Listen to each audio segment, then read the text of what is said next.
The Multiverse Employee Handbook has this to say about GPS. It is humanity's quiet insistence that the universe should, at all times, know exactly where you are, even when you yourself have only a vague emotional sense of direction. Global positioning systems work by consulting a small constellation of extremely punctual objects orbiting the planet, all of which spend their days shouting the time at Earth with atomic precision. Your device listens, compares notes, performs several relativistic corrections that would alarm most philosophy departments, and then calmly announces that you should turn left in 200 meters, as if space and time had always been arranged for your convenience. The handbook notes that this arrangement only functions because Einstein was correct. Clocks in orbit are slightly untrustworthy. Without corrections, GPS would drift by kilometers each day, gently guiding users into lakes, forests, or the wrong side of town. Originally designed for military navigation, GPS has since been repurposed for locating coffee shops, avoiding traffic, and proving definitively that you were not, in fact, late. The map simply changed its mind. It has given humanity the illusion of certainty while preserving just enough error to ensure family arguments on road trips still continue. There is also the matter of dependence. Prolonged GPS use has been shown to weaken internal navigation instincts, particularly the ancient human skill of saying, "I think it's this way," with unearned confidence. Entire generations now trust satellites more than memory, intuition, or that one friend who insists they know a shortcut. In summary, GPS is a triumph of physics, engineering, and collective agreement, allowing a small species on a moving planet to know where it is at almost all times. It does not, however, explain why you went there or what you're meant to do once you arrive.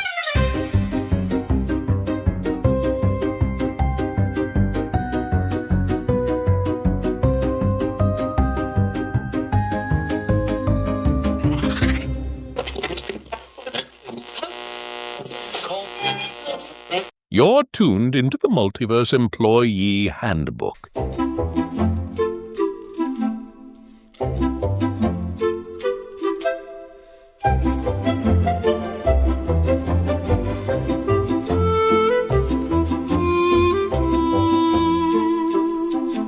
Today we're exploring GPS, the satellite system that the U.S. military built to guide missiles and humanity promptly repurposed for finding the nearest coffee shop, using atomic clocks, relativistic corrections, and the kind of logic that only makes sense if you're comfortable with the fact that your phone knows where you are better than you do. It's a system where 31 satellites orbit at 20,000 kilometers, traveling at 14,000 kilometers per hour, each carrying atomic clocks worth millions, all so you can prove to your spouse that yes, you did turn left when instructed. The restaurant simply moved.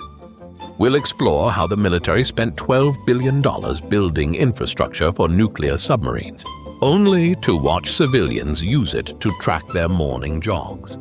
We'll examine why the same atomic precision required to target intercontinental ballistic missiles is now required to ensure your pizza arrives at the correct door.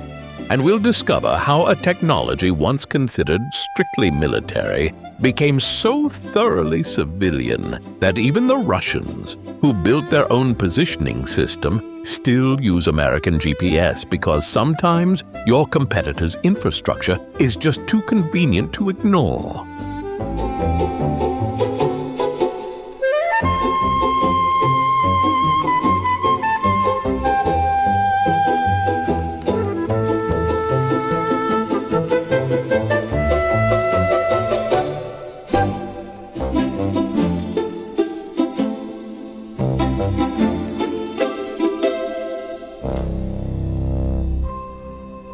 But first, gather round the satellite tracking station, my directionally challenged colleagues, for a tale about the brief, glorious era when humanity discovered it could print the future and then immediately get lost anyway. The year was 1996. MapQuest had just launched with a premise so revolutionary, it would take approximately 8 years before anyone realized how absurd it actually was. Type in 2 addresses, click Get Directions, and print the results. Sarah Mitchell was running late for her cousin's wedding, clutching 6 pages of computer-printed directions that she'd stapled together with the confidence of someone who had tamed technology itself. The directions were aggressively specific.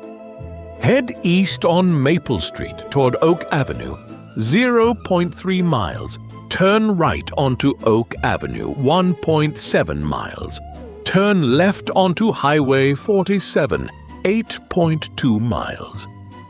She'd placed them on the passenger seat, carefully oriented so she could glance down between watching the road. This seemed tremendously clever. It was not tremendously clever. By page 3, she'd missed a turn, not because the directions were wrong, but because she'd been reading page 4 while driving past the turn on page 3. The pages had shuffled, or she'd skipped one, or the computer had simply lied about distances. She pulled into a gas station, staring at direction number 14. Turn right onto Riverside Drive. Where was she now? Somewhere between direction 11 and direction 14, probably. Unless she'd accidentally completed direction 14 without realizing it, in which case... Lost? A woman in her 60s appeared, watching with the expression of someone who had seen this exact scenario dozens of times. MapQuest? How did you know? The color printing. I'm Helen. I work at the library. We print these all day. Also popular. People coming back after the first ones failed. Helen pulled out a pen and wrote on the back of Sarah's directions. Right out of station, 3 miles large sign on the left. 2 sentences. 0 ambiguity. Sarah made it to the wedding with 6 minutes to spare. This scene repeated itself thousands of times throughout the late 1990s. People printed directions, people missed turns, people pulled over, reshuffled pages, trying to determine which numbered step they were currently failing to complete. And yet, it was revolutionary. For the first time, you didn't need an atlas. You didn't need to call ahead and ask for directions. The computer calculated the route. The computer measured distances. The computer knew, or at least claimed to know, the optimal path between 2 points. The fact that humans couldn't execute these instructions whilst simultaneously operating vehicles was, in retrospect, a significant design flaw. But the principle was sound. It just needed one small improvement. The computer needed to be in the car with you, telling you when to turn, instead of silently judging you from a pile of increasingly disorganized paper on the passenger seat. By 2001, MapQuest was serving 82 million directions per day. 82 million daily opportunities for humans to miss Step 11 whilst reading Step 12. By 2008, the iPhone 3G included GPS. Turn-by-turn navigation, live on your phone, updating as you drove. No printing, no pages to shuffle. No missed turns on Step 11. The era of printed directions ended almost immediately. Sarah Mitchell, years later, used her phone's GPS without thinking about it. The idea of printing directions seemed absurd in retrospect, charmingly primitive. She'd kept those MapQuest directions, though, tucked in her glove box. 6 pages of obsolete navigation stapled together, a monument to the period when humanity tried to bridge the gap between stationary computers and mobile humans by printing things and hoping for the best. It had worked just well enough to prove people wanted computer-calculated routes. They just needed the technology in the car with them, which of course someone had suggested in 1993. Something about phones knowing where they were, turn-by-turn navigation, routes calculated automatically. But that had been filed away as impractical. In the break room at Quantum Improbability Solutions, a senior executive was telling this story to a group of younger employees over lunch. MapQuest was the missing link, he said. His hair maintained perfect cubic geometry despite the fluorescent lighting. It proved people wanted the service. They just couldn't execute it because the computer was at home and they were in a car. Obvious in retrospect. "When did you realize that?" one of the junior developers asked. 1993, the executive said. "I tried to explain it to my previous employer.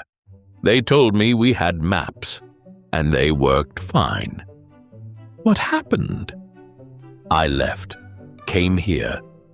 We built the infrastructure for location-based services whilst they were still filing reports about why civilians didn't need GPS." He took a sip of coffee. The satellites were already up there. The technology was solved. The only thing missing was imagination, seeing what people would do once the barriers disappeared. MapQuest was the bridge. It was absurd, and it worked poorly, but it proved the concept. He stood to leave, pausing at the door. The lesson is that when the military builds infrastructure for one purpose, someone should always ask what civilians might do with it, because they'll find uses nobody imagined, usually involving pizza delivery, coffee shops, or proving they weren't actually late. The map simply changed its mind. And with that, the square-haired boss returned to his office where a framed slide from 1993 hung on the wall. The title read, "Civilian Applications of GPS Technology." Below it, in smaller text, they told him it wouldn't work. On his desk, half buried under quarterly reports, was a stapled set of MapQuest directions from the 90s.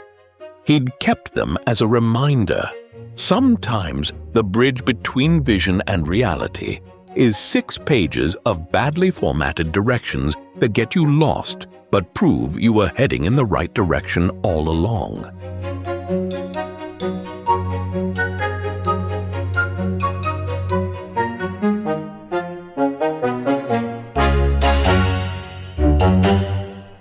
And that brings us to the fascinating science behind the navigation system that almost stayed military forever, and the spectacular failure of imagination that nearly kept it there. Unlike Star Trek's magical subspace positioning, or Doctor Who's temporal coordinates that somehow always land the TARDIS in London, GPS follows the elegant but mundane physics of signal timing and geometry. The concept is simple. If you know exactly when a satellite transmitted a signal and exactly when you received it, you can calculate how far away that satellite is. Light travels at 299,792,458 meters per second. Not negotiable, not approximate, just the speed of causality itself. Multiply the travel time by the speed of light, and you have your distance from that satellite. One satellite gives you a sphere of possible locations. 2 satellites narrow it to a circle. 3 satellites give you 2 possible points, one usually being somewhere ridiculous like the center of the Earth. 4 satellites resolve all ambiguities and provide precise 3-dimensional positioning. Simple geometry, relentless arithmetic, atomic clocks maintaining nanosecond precision, because a timing error of 1 microsecond translates to a position error of 300 meters. But here's what that executive understood in 1993, and the military didn't. The hard part wasn't the physics. The physics was solved. The hard part was imagining what ordinary people would do with the ability to know exactly where they were. The military saw GPS as a targeting system. He saw it as something far stranger, the infrastructure for industries that didn't exist yet. When we return from this brief orbital correction, we'll dive deeper into why the Department of Defense built GPS in the first place, how atomic clocks became unexpectedly essential to capitalism, and why even Russia, builder of GLONASS, their own positioning system, still uses American GPS satellites for critical applications, because sometimes your competitor's infrastructure is just too convenient to ignore.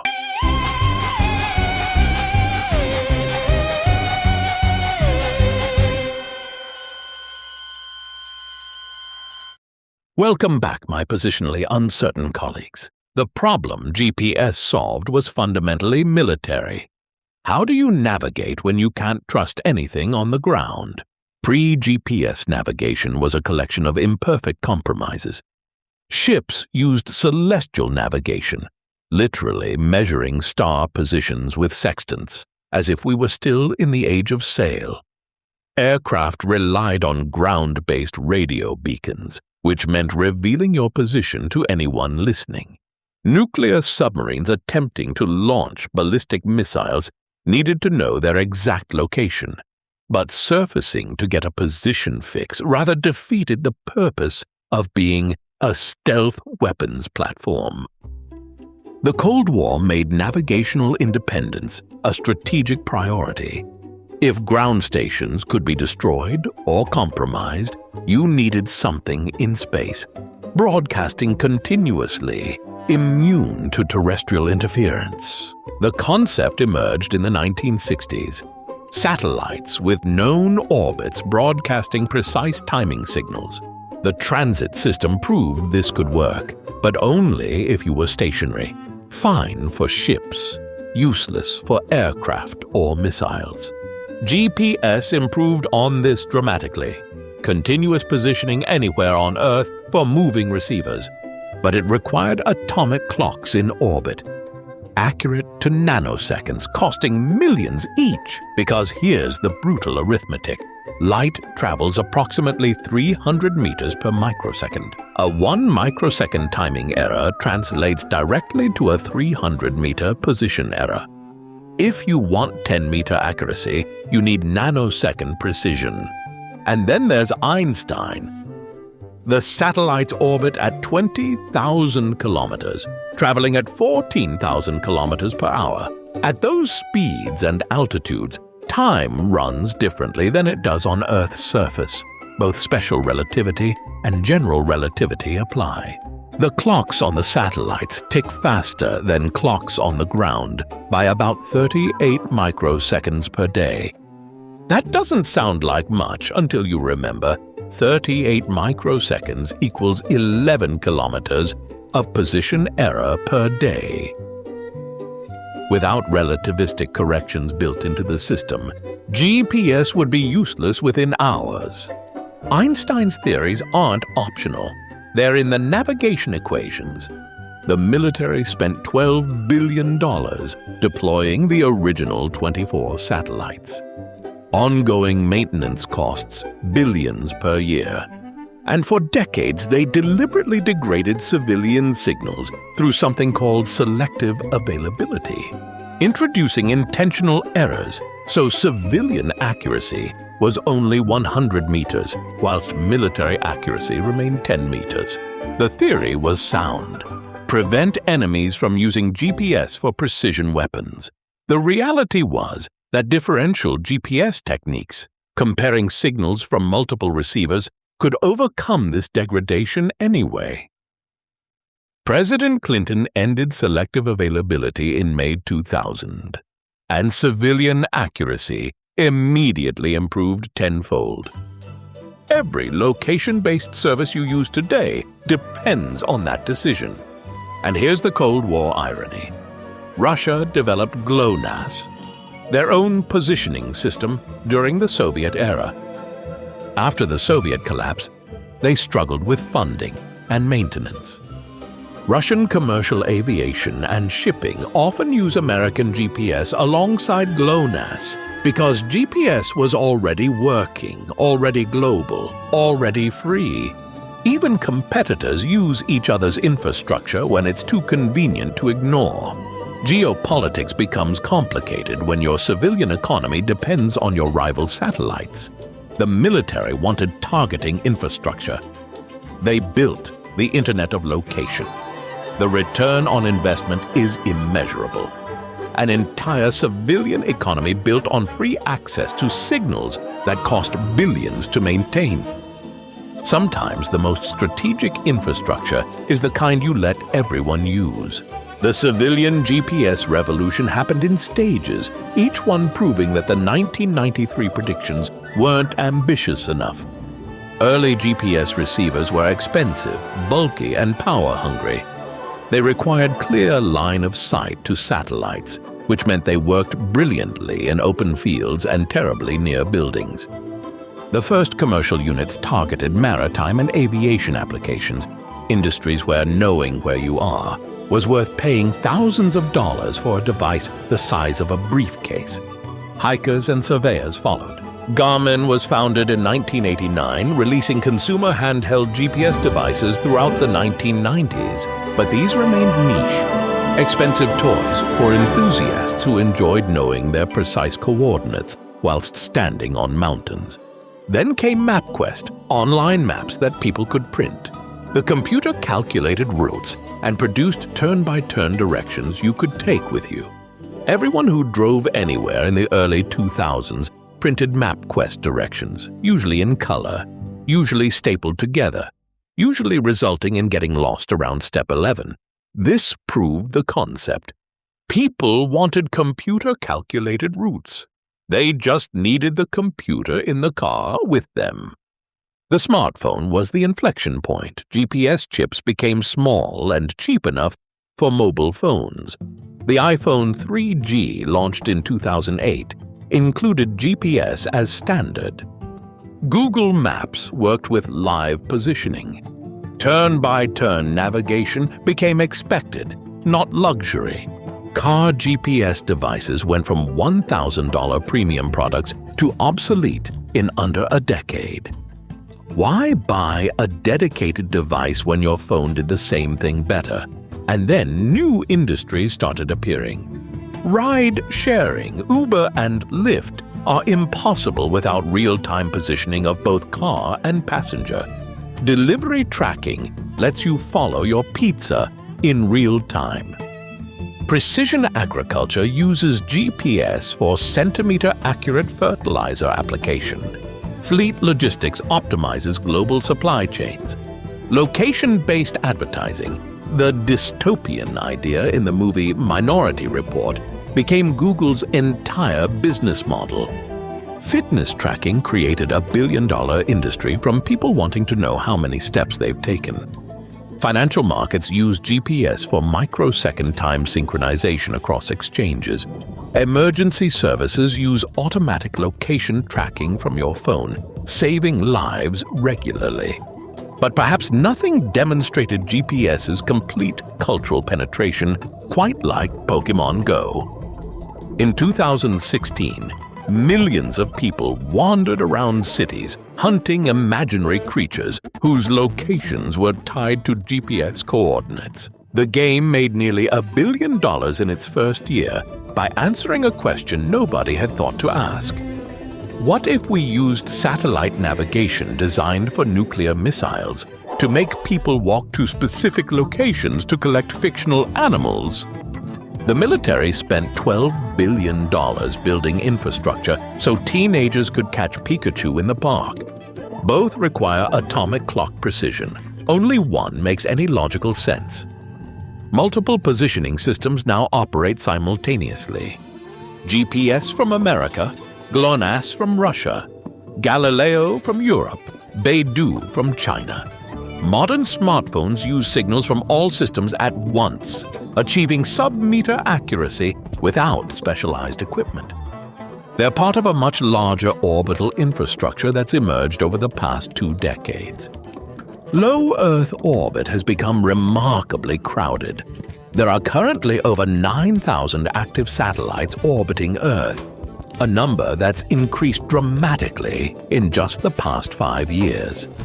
SpaceX's Starlink constellation alone consists of over 5,000 satellites, providing global internet coverage, with plans to launch thousands more. Amazon's Project Kuiper, OneWeb, and others are building competing networks. These massive constellations promise internet access anywhere on Earth, from remote villages to ocean-going ships.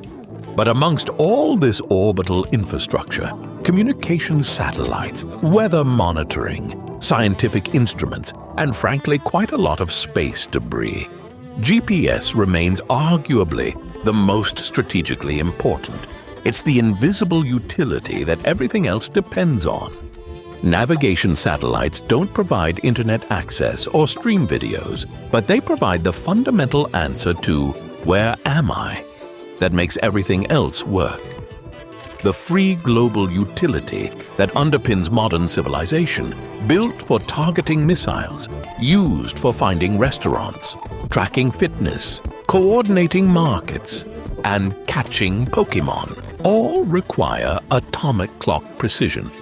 Only one required imagination to recognize the other was possible.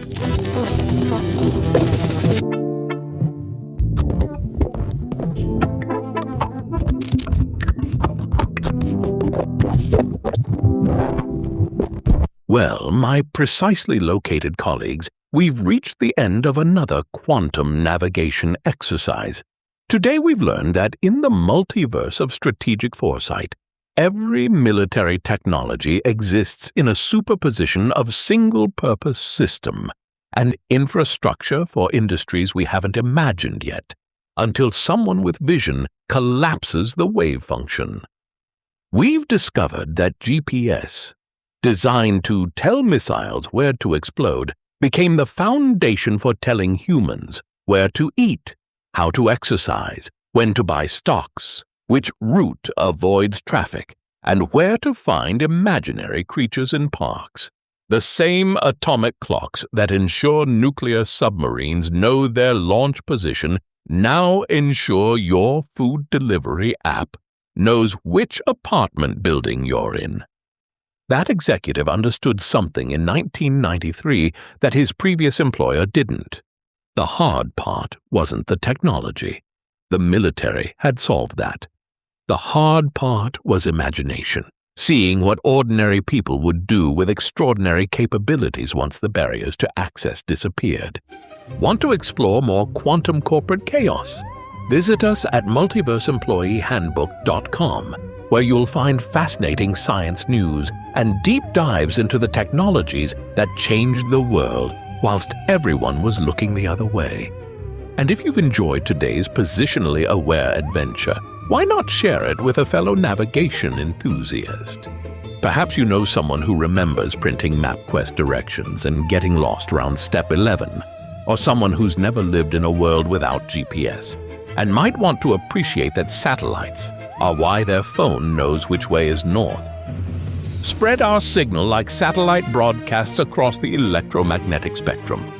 This is your quantum coherent correspondent, reminding you that in the multiverse of strategic planning, we're all just that executive in 1993, seeing futures that seem obvious in retrospect, but impossible to convince anyone about in the present. And according to the latest satellite telemetry, those MapQuest directions from 1996 are still in that glove box. 6 pages of obsolete navigation, proving that sometimes the bridge between vision and reality is a stack of badly formatted directions that get you lost, but at least point you in the right direction.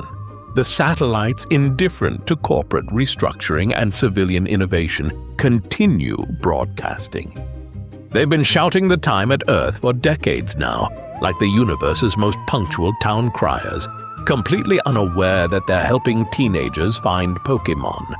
Traders synchronize transactions, and families argue about whether the restaurant was supposed to be on the left or the right. Though if we're being honest, it's always on the left.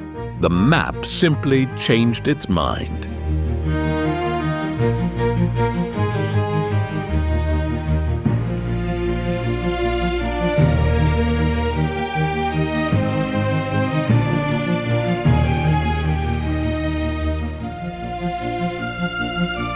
Hello?